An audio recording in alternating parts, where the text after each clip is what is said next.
Meu nome é José e moro há 40 anos em uma pequena cidade do interior, que prefiro não revelar o nome. Quando cheguei aqui, a cidade era ainda menor, onde era preciso andar por vários quilômetros até chegar ao vizinho mais próximo. Eu tinha 20 anos e já morava com minha companheira e meu filho de 6 meses. Vivíamos dia a dia com o dinheiro que eu ganhava, mas quando fui demitido do meu emprego, tudo desmoronou. Tínhamos um dinheirinho guardado, mas não muito. Duraria apenas por 4 ou 5 dias. Durante aqueles dias eu estava procurando trabalho em todos os lugares, mas ninguém me deu nada. Não consegui emprego por um mês. Minha esposa saiu de casa me dizendo que ela era demais para mim e que merecia uma vida melhor, uma vida que eu não pude dar a eles. Fiquei muito magoado com sua partida e, desesperado, fui até uma caverna que eles chamavam de Caverna do Diabo. Diziam que era amaldiçoada e que ali era o próprio inferno. Passava da meia-noite. Quando cheguei, fiquei em frente à caverna e comecei a gritar para o diabo aparecer para mim e que eu daria a ele minha alma em troca de muito dinheiro, para que eu pudesse ter minha família de volta. Passei 1 hora chorando e gritando na entrada daquela caverna, mas ninguém apareceu. Quando estava me levantando para sair, pude ver a silhueta de um homem, um velho corcunda, usando um grande chapéu e carregando uma bengala dourada. Saiu da caverna. Este homem era pequeno, talvez tivesse menos de 1,5 metros de altura. Com uma voz já desgastada pelo tempo, ele me disse: "Enxugue suas lágrimas, meu menino. Eu ouvi você. O que você quer, meu filho?" Fiquei impressionado e pensei que fosse uma piada, que talvez um homem tivesse entrado lá para dormir e estivesse tirando sarro das minhas palavras. O velho me disse para entrar na caverna e eu o fiz. Fiquei chocado e hipnotizado quando passei. 1 metro adiante, ele pegou uma tocha descartada e a acendeu. Enquanto caminhávamos, ele começou a me dizer que sabia por que eu estava ali. Me disse que minha esposa era mimada, mas que ele poderia trazê-la de volta. Enquanto ele falava, pude ver que ele estava crescendo lentamente. Alguns passos adiante, ele já estava do meu tamanho.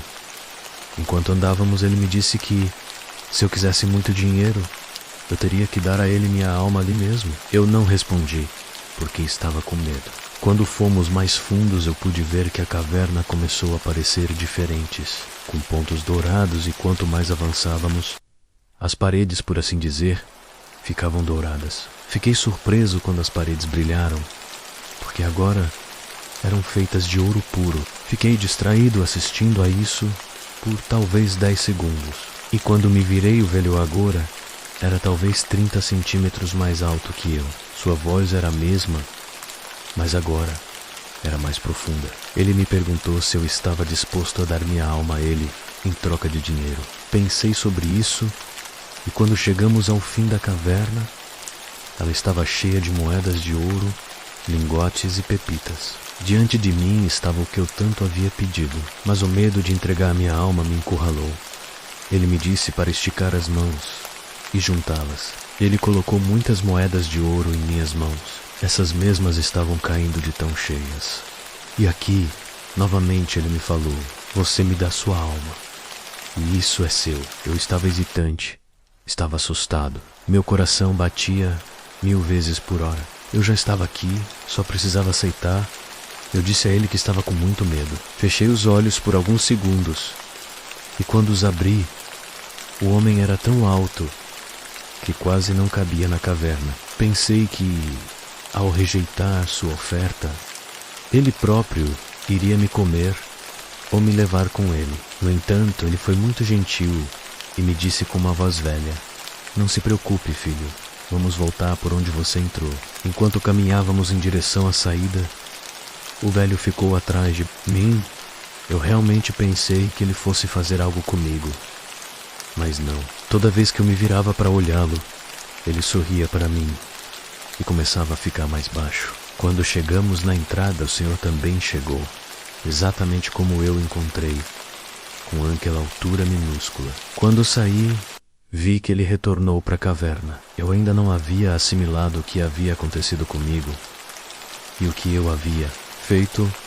Quando entendi o que fiz, corri tremendo de medo para minha casa. Abri a porta e deitei-me sob as cobertas, muito nervoso e chorando até adormecer. Horas depois, acordei com muita fome. Não sabia o que ia comer, porque não tinha nada. Pensei em ir à aldeia pedir esmola e roubar uma galinha da casa mais próxima e pedir comida. Não sei. Eu estava realmente desesperado. Eu tinha realmente caído muito baixo. No entanto, quando me levantei, senti um pequeno caroço nas minhas calças do lado direito. Quando coloquei minha mão pensando que talvez fosse lixo, senti um metal que estava frio. E quando tirei, percebi que era uma grande moeda de ouro. Eu não tinha roubado. Nenhum idiota faria isso. Eu nem sei como isso foi parar lá, mas na verdade me ajudou muito, porque eu fui trocar e eles me deram bastante dinheiro, o que me ajudou a me sustentar por algum tempo. Minha esposa nunca mais voltou para mim. Ela se casou com um rapaz que tinha uma família muito boa, mas eu ainda podia ver minha filha. Contei essa história a vários colegas, mas eles não acreditam em mim. Espero que você acredite em mim, porque nunca esquecerei aquele dia em que vi o diabo. Curta, comente e inscreva-se no canal. Vamos continuar as histórias. Quero saber o que você pensa sobre essa história que quero lhe contar. Veja, meu pai uma vez ficou muito doente com problemas de fígado. Bem, ele é alcoólatra. O médico nos deu o diagnóstico e disse que estava muito surpreso por ele ainda andas. Ele nos disse que tinha muito pouco sangue no corpo, que não tinha plaquetas suficientes e que sua hemoglobina estava muito baixa. Ele praticamente nos disse que não tinha muito mais tempo de vida, que era melhor irmos embora porque ele não seria responsável pelo meu pai. Saímos do hospital e fomos para o carro. Meu pai, desanimado, nos disse: "Não importa, crianças, eu provavelmente já estou morto em vida e vocês nem perceberam." Meus irmãos sentiam uma profunda tristeza por ele, mas eu sentia uma mistura de tristeza e raiva, um profundo ressentimento que me fazia gritar para ele: "Pai, nem Deus te ama, nem nunca te perdoará pelo que fizeste à tua família. Você escolheu o álcool em vez dos seus próprios filhos, e isso é errado. É por isso que você está pagando por isso agora. Nem mesmo um milagre pode salvá-lo, a menos que você faça um acordo com o diabo." No dia seguinte ele começou a parecer mais forte, mais inteiro. Ele tinha levantado às 7 da manhã para fazer tarefas e alguns trabalhos pela casa. Eu estava impressionado. Eu disse a ele: "Como você está, pai?" Ele me disse muito calmamente e com um gesto de zombaria: "Muito bem, filho. Aqui estou eu me recuperando." O tempo passou e eu o vi ficando mais forte e saudável, mesmo sem mudar seus hábitos de beber. Ele estava bêbado quase diariamente, apodrecendo no álcool. Meses se passaram até que ele me contasse o que tinha feito para se sentir melhor e não ter problemas de saúde. Ele me disse isso quando estava bêbado, enquanto estava sentado. Ele me viu passando pela cozinha e me chamou. Eu não disse nada e ele apenas começou a falar: "Você estava certo, filho.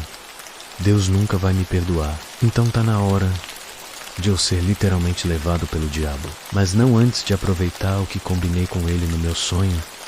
Eu perguntei a ele do que ele estava falando, e ele me disse que deu ao diabo seus últimos 10 anos de vida em troca de não ficar doente de nada e continuar bebendo como se não houvesse amanhã. Desde então, ele continua bebendo todo fim de semana, desperdiçando seu dinheiro com mulheres e excessos, sim. Mesmo com 70 anos, ele não ficou doente novamente.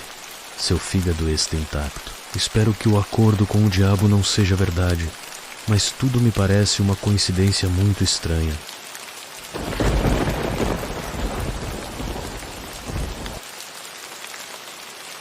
Minha família não tem muito dinheiro. E não pense que somos irresponsáveis e gastamos muito.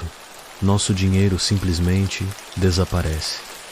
Como mágica ou maldição. E não são apenas quantias pequenas que somem. Eu perdi 20 mil reais. Uma tia perdeu 50. E eu mal consigo contar quanto nossa família já perdeu, no geral. No entanto, ninguém rouba. Toda essa maldição vem de geração em geração. Sendo exato, remonta a 5 gerações. Dizem que meu tataravô era uma pessoa muito pobre aos 30 anos. Ele usava roupas rasgadas, sandálias gastas e dormia no chão com uma tia, que às vezes lhe dava muito pouco para comer. E não é que ele não trabalhasse. Passava o dia todo trabalhando no campo, farto da vida. Uma vez foi à cantina da cidade. Para esquecer os problemas financeiros, começou pedindo cerveja, depois cachaça, até que começou a ficar tonto. A essa altura, já passava das 11 da noite e estavam prestes a fechar o bar. Por volta das 11h50, meu tataravô começou a chorar por seus problemas e disse que não queria mais aquela vida.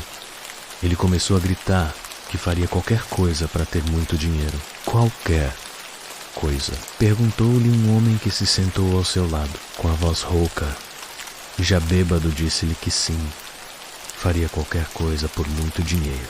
Aquele homem pagou a conta para o avô, e quando fecharam o bar, o homem, que por sinal estava usando um terno elegante, disse-lhe para acompanhá-lo até a montanha. Enquanto conversavam, meu avô percebeu que esse homem era estranho. O cheiro era estranho, como carvão, e a cada passo dado na grama seca, pequenas chamas subiam e se apagavam rapidamente, sem medo. Meu tataravô perguntou a ele: "Você é o diabo, não é?" O homem não lhe disse nada, apenas sorriu. Eles caminharam até o meio da montanha, pararam sob uma grande árvore frondosa, e agora aquele homem elegante falou: "Eu sou o diabo, e se você quer dinheiro, apenas me venda sua alma e a alma do seu primeiro filho, e sempre que você quiser, qualquer quantia de dinheiro, apenas olhe para esta árvore e tire a do buraco." Meu tataravô disse sim, sem medo ou hesitação. Aquele homem tirou uma faca de ouro do paletó e deu a ele, dizendo para cortar a mão, e assim ele fez. Enquanto o sangue saía, eles apertaram as mãos concordando com o acordo. Disse que ele acordou no dia seguinte deitado na montanha, em frente à árvore. Pensou numa quantia de dinheiro e quando colocou a mão lá dentro, tirou essa quantia. Sorrindo e feliz pelo seu pacto com o diabo, foi comprar roupas, um bom cavalo puro sangue. E assim aos poucos foi se tornando um homem muito rico. Depois de 3 ou 4 meses, já tinha comprado vários hectares de terra, tinha negócios por todo lado e várias casas muito grandes. Na cidade corriam boatos de seu pacto e muitos tinham medo dele. Apesar de usar muitas correntes de ouro, pouquíssimas mulheres se aproximavam dele, exceto uma garotinha chamada Renata, que se tornaria a amor da sua vida. Meu tataravô a encheu de ouro e comprou tudo o que ela queria. Eles eram uma das pessoas mais poderosas daquela pequena cidade.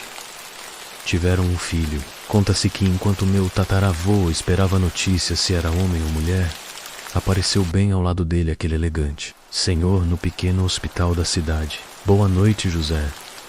Não se esqueça para levar seu filho até a árvore. Logo iu levar." Lu, meu tataravô, viu como fumegava os olhos dele. Ele já tinha esquecido dessa parte do acordo, e quando deram-lhe nos braços o seu primeiro filho, ele apaixonou-se. Naquela noite não voltou para aquela árvore, falhando o pacto com o diabo. Disse que o meu trisavô começou a ser perseguido por um ser meio humano e meio bode, até que simplesmente uma noite ele desapareceu. Ninguém sabia do seu paradeiro. Não encontraram nenhum vestígio dele. Ele desapareceu da face da terra. O diabo o levou. Meu tataravô voltou para a árvore, mas quando colocou a mão nela, ela se encheu de aranhas. Não havia mais dinheiro. Todos os negócios que José iniciou não duraram muito e faliram logo depois. Meu tataravô teve que vender sua terra porque não tinha dinheiro suficiente. Mas seu dinheiro estava desaparecendo. Dizem que nossa família ainda está pagando pelo pacto. Eu só espero que essa maldição acabe um dia.